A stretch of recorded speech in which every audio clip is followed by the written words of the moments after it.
So, Kippy, let's talk about who caught your eye last night, because for me, I use the term vanilla and it wasn't inspiring. So you that's the mindset, and it's just it just seems to permeate with everyone. I don't know, or maybe we just get so poisoned watching the game that we're not willing to cut slack to certain guys that are actually playing well in the midst of not an overall good team effort. To me, I know this will be music to Kyper's ears, but to me, the one guy that you notice every night is Marner. I think that if you were going to pick out a guy that's been, like, I know that Tavares has had the best start to the year in terms of production, and Willie's had a great start production-wise, but on a night-to-night basis, through this sort of vanilla start that we've been talking about, Marner is the guy that's always going. He's always the engine. He's always going. He's always pushing the play. And Matthews got a great goal last night. It was nice to see him fire one in the net. But if there was one that would pick out, I thought Marner looked really good last night. He got a goal. Thought he looked great. All right. I'll get time to think about it, because Sheldon's going to come and share some positives for us right now, and then we'll follow up. Well, if there's a positive out of the game, is you're down 3-1 and you find a way to come back and get a point and give yourself a chance to get the second point.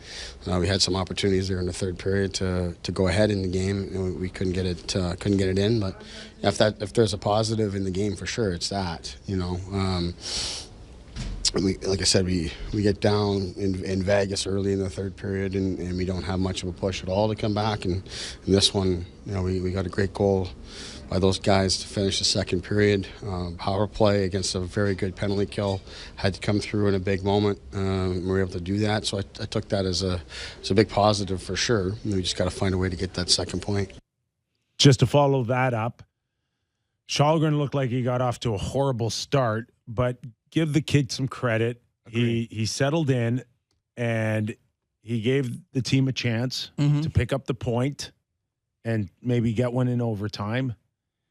If there's one positive on a 4-3-1 record, is that we're not leading shows with what are they going to do in net. Absolutely, because then you're screwed. If it's not happening, you don't have the horses. So you're right about that. And I like, there always should be a positive. And Sheldon's right. Okay, you're down 3-1.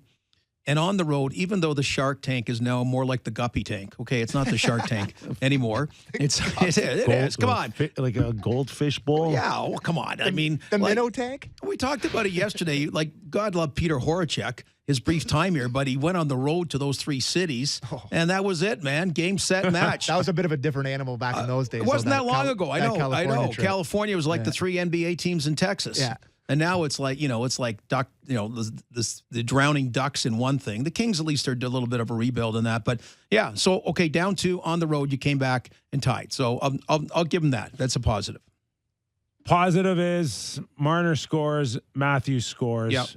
It would be really great if they can get, like, Matthews, Marner, Tavares, and Nylander all to play well at the same time. Well, they need a game like Nashville got last night, okay? Nashville... what was it, 6-2? 6-2. They win over St. Louis. Okay, Forsberg gets 3 assists. Duchesne gets 3 assists. 6 different guys score. Like, you need, like, Leafs are kind of that, because Nashville, since they got back from Czechia, against San Jose, who they beat twice, by the way, there. They had trouble winning on North America. So they get that. And that's whether, hey, come on, let's do it in Anaheim or L.A. Like, okay, Matthews 2, Marner 2, Nylander 2, Tavares 2. Like 14-1. I don't want to like that Detroit game. I don't want to get into a deep conversation here on other teams. We can do that later on in the show. But here's another positive. Just take a look at the Atlantic. They're all in the same boat, really, here. And I'm talking about top teams now that we were, with the exception of Boston, Florida, Tampa Bay, and Toronto. Like you, all equally going, what the heck is going on here? I don't consider Tampa Bay equal, because they got, they have 3 Stanley Cup final appearances, 2 Stanley Cups in the last 3 years. I'm strictly on the record. Okay. And the way they're playing, they're not playing like that. And I'm just saying that those are top teams that we thought would be competing for supremacy league wide. So Florida and Toronto are similar in that they need to go further. They need to, and that's one reason a coaching change was made in Florida, not have the run and gun show, but also a more structured playoff type team. So you're right. It's again,